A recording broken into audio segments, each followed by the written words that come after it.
이제 국숭세단 이과, 자연계를 가려면이라는 질문이에요. 건동한 이과를 가려면 올 2등급 커트라인에서 한 문제 정도 더 맞으면 괜찮다라고 얘기했으니, 그러면 국숭세단 라인 같은 경우는 올 2등급 컷이면은 안전하고, 그거보다 조금 아래면은 학교마다 약간 좀 반영 방법에 따라 조금 다를 수 있다. 특히 이 국승세단 이렇게 딱 묶어서 하지만 이 네 학교가 다 반영상의 특징이 있어요. 그래서 요것들을 보면서 대학교들이 반영 이렇게 좀 다양하게 하는구나.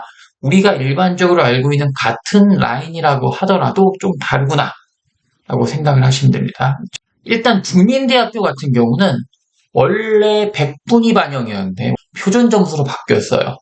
뒤에 숭실대, 세종대, 단국대 다 언급하겠지만 가장 과탐 반영 비율이 높아요. 안 그래도 탐구를 그냥 표준 점수로 반영하는 이 국승세단 라인에서 유일하게 탐구를 소위 저희 생표점이라 불러요.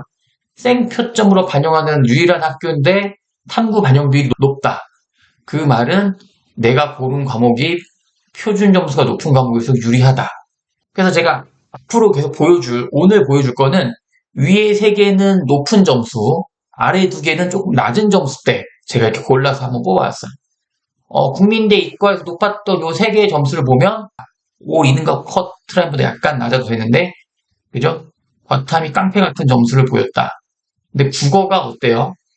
조금 3, 4등급 많죠? 올해 같은 경우는 국어가 쉬웠기 때문에 표준 점수가 좀 낮았어도 2등급이랑 큰 차이가 없는 점수대긴 했다. 그래서 약간 오히려 올해 국민대학교 같은 경우는 국어 점수가 좋지 않아도 수학이 2등급의 탐구가 괜찮았다면 갈 만한 학과들이 꽤 많았다. 그래서 이 친구 같은 경우 국수 점수가 유난히 낮지만 탐구 점수가, 이게 과탐 점수가 별로 안 좋은 것 같다고 하더라도 이 2개 표준 점수 합이 131이면 재밌어요. 왜냐면 얘도 131이거든. 그죠? 얘도 131인데 얘도 131이다.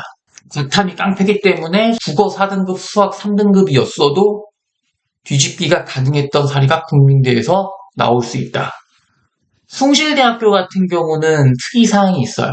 자연계열 중에서 화통과 사탐으로 이미 지원할 수 있는 학과들이 있다. 아마 기억할지 모르겠지만 획득비라고 하는 방법을 쓰는 학교예요. 숭실대학교가. 또 과탐 반영 비율이 좀 낮아요. 수학 반영 비율이 높고. 그러다 보니까 오히려 숭실대 같은 경우 수학이 괜찮은 학생들이 조금 많다. 그래서 보면은 가장 평균적인 점수 구조가 한 이 정도 보시면 돼요. 국어가 2등급 커트라인보다 4점 낮지만 수학이 2등급 커트라인보다 3점 높고, 그러니까 올 2컷보다 한 문제 정도 낮은 점수다. 이 정도면 국승 가는 데는 문제 없다. 3등급 중후반 정도여도 숭실대학교 충분히 가능할 수 있다. 세종대학교 역시 수학 반영 비율이 굉장히 높아요. 얘네는 그냥 표준 점수를 반영한다. 이과 같은 경우는 영어가 4등급까지는 거의 점수 차이가 없다. 그래서 지금 여기 보면은 생각보다 과탐이 3등급 껴있는 친구들이 많다. 예전에 세종대학교 같은 경우 영어 반영 비율이 높았는데 영어 반영 비율이 낮아지면서 영어 4등급도 상당히 많이 들어가고요. 가장 일반적인 점수 구조를 보면은 요 구조를 보죠. 건축공학과 3등급 중간, 3등급 중간, 얘가 4등급이지만 얘랑 평균 치면 3등급 중후반. 그래서 한 세종대학교 같은 경우는 100분위가, 평균 100분위가 83에서 84 정도, 3등급 중간 정도 때 되는 점수면 갈 수 있다. 단국대학교 같은 경우는 요 라인에서 유일하게 100분위를 반영한 학교예요. 그래서 보면 생각보다 국어가 4등급인 친구들이 별로 없어요.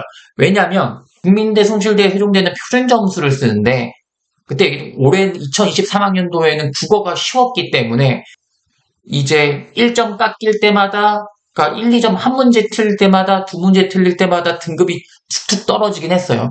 하지만 표준 점수 차이는 크지 않았기 때문에 국어를 못 본 친구들이 지원하기 좋았지만 단국대학교 같은 경우는 100분위를 반영하는데 100분위가 너무나도 크게 떨어지기 때문에 아무리 국어 반영 비율이 낮아도 극복하기가 어렵다. 가장 일반적인 조합은 전부 한 3등급 중간 정도 돼요, 단국대가. 그래서 조금 제가 여러 가지 사례들을 케이스를 가져와 봤어요. 그러니까 이 친구 같은 경우 국어를 잘 봤어요. 수학 살짝 못 봤고 탐구는 두 개 평균 치면 조금 못 봤다. 그러니까 국어로 수학과 과탐을 먹여 살려서 단국대학교에 합격했던 케이스고요. 이 친구 같은 경우는 국어, 수학이 둘 다 부족했는데 뭘로 살렸던 케이스? 탐구로 살렸던 케이스. 그죠? 이 친구는 국어, 수학은 괜찮았다. 그런데 뭐가? 과탐이 말린 케이스. 그러니까 이렇게 조금 다양하게 조금 분포되어 있다.